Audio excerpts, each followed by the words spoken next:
22. 자기 관리와 목표에 의한 매니지먼트. 4가지 저해 요인. 조직에는 사람을 잘못된 방향으로 끌고 가는 4가지 요인이 있다.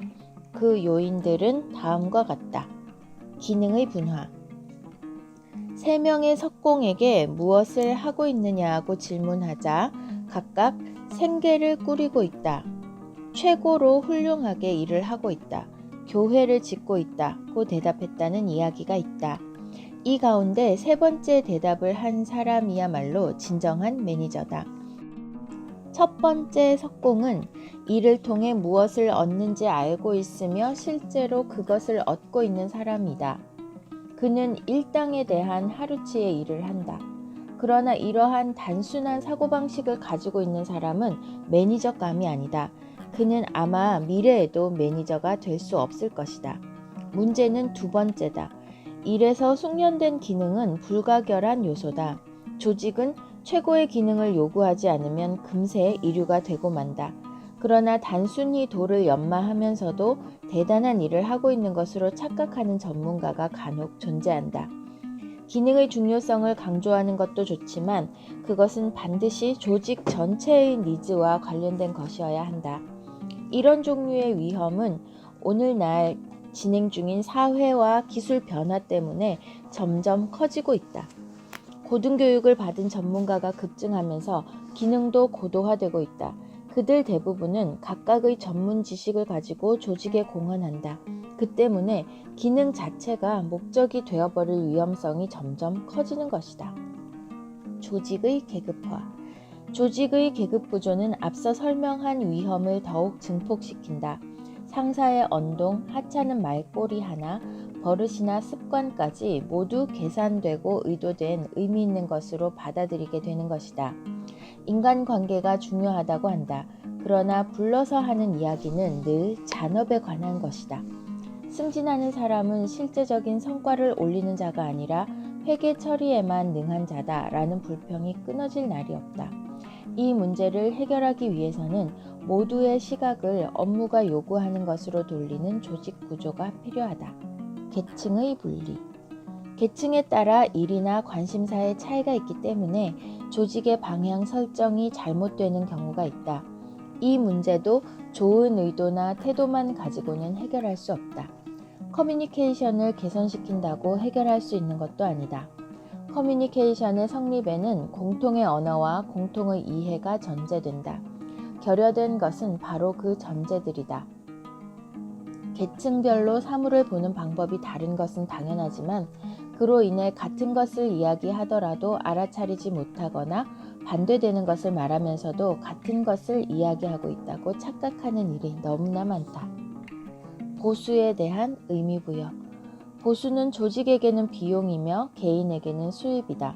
그것은 조직이나 사회에서의 위치, 성과에 대한 평가뿐 아니라 인간에 대한 평가까지 나타낸다. 이는 정의, 공정, 공평의 관념과도 정서적으로 결부되어 있다. 조직 내의 인간에게 보수만큼 강력한 신호는 없다. 보수는 금전적인 의미를 가지고 있을 뿐 아니라 톱 매니지먼트의 평가관을 보여준다. 자신에게 어느 정도의 가치가 있으며 자신이 어떤 위치에 있고 얼마나 인정받고 있는지도 아울러 알려준다. 보수에 관한 공식을 굳이 구하려 할 필요는 없다. 모든 보수는 보수 시스템이 지닌 다양한 의미의 타협에 불과하다. 최고의 시스템이라 해도 한편으로는 조직을 강화하지만 다른 한편으로는 약화시키게 마련이다. 때로는 바른 행동만이 아니라 잘못된 행동도 장려한다. 과학적인 보수 시스템은 물론이거니와 썩 괜찮다고 하는 보수 시스템조차 만들어내기가 하늘의 별 따기다. 공통의 이익에 반하는 잘못된 방향으로 설정되지 않도록 감시하는 것 정도가 할 수 있는 행동의 전부다. 목표 관리. 위로는 사장으로부터 아래로는 주임에 이르기까지 매니저라면 명확한 목표를 가지고 있어야 한다. 목표가 없다면 혼란이 가중된다. 목표는 그가 이끄는 부문이 올려야 할 성과를 분명히 보여주어야 한다. 특히 타 부문이 목표를 달성하는 데 기여해야 할 공헌을 명확히 하고 반대로 타 부문에서 기대할 수 있는 공헌이 무엇인지 밝혀야만 한다. 목표는 팀의 성과를 반영해야 하며 항상 조직 전체의 목표로부터 끌어낸 것이어야 한다. 이를테면 조립 라인에서는 기업 전체의 목표와 제조 부문의 목표를 바탕으로 목표를 세워야 한다. 그 목표들은 유형의 목표, 즉 경제적인 부분뿐 아니라 무형의 목표, 즉 매니저의 육성과 조직화, 부하 직원의 행동과 태도, 사회에 대한 책임 등을 포함해야 한다. 적절한 매니지먼트를 행하려면 톱 매니지먼트는 특히 목표 간의 균형을 꾀할 필요가 있다. 그런 점에서 최근 자주 볼 수 있는 캠페인 방식의 매니지먼트는 반드시 피해야만 하는 악습이라 하겠다. 예를 들어 절약 캠페인에 대해 살펴보자. 이 캠페인으로 인해 주급을 받는 타이피스트가 해고되고 비싼 급여를 받는 간부가 서투른 타이핑을 하는 것으로 결론이 났다. 하지만 효과는 어떠한가? 이는 분명 잘못된 방향이다. 한쪽 면만을 강조하다 보니 다른 측면이 크게 희생되고 만 것이다. 목표는 조직에 대한 공헌에 따라 규정되어야 한다. 프로젝트 엔지니어의 목표는 기술 부문에 대해 수행해야 할 공헌이 어떠한지에 따라 사업부장의 목표는 조직 전체에 대해 수행해야 할 공헌에 따라 각각 규정된다. 물론 상위 매니지먼트에게는 목표를 부인할 수 있는 권한이 있다. 그러나 각각의 목표를 규정하는 것은 한 사람 한 사람의 책임이다. 자신이 속한 조직의 목표 설정에 참가하는 것도 결국은 개인이다. 자기 관리. 목표 관리의 최대 장점은 자신의 일하는 태도를 매니지먼트 할 수 있도록 하는 데 있다. 이는 강한 동기부여를 불러온다. 적당히 처리하는 것이 아니라 최선을 다하고자 하는 동기를 불러일으키는 것이다.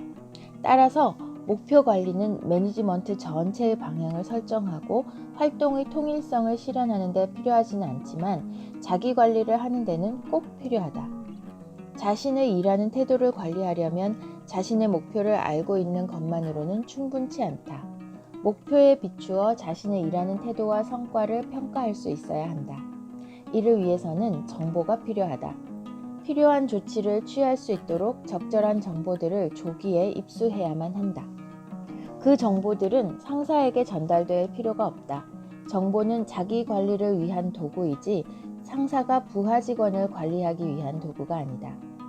이렇게 자기 관리를 통한 목표 관리에서는 인간을 책임, 공헌, 성과를 바라는 존재라고 전제한다. 대담한 전제이다. 그러나 우리는 인간이 대부분 예상대로 행동한다는 것을 안다. 필자가 처음 목표 관리를 제창한 이래 이 말은 일종의 슬로건이 되었다. 오늘날에는 이에 관한 문헌도 많다. 강좌, 세미나, 영화도 있다. 목표 관리를 채용한 조직도 많다.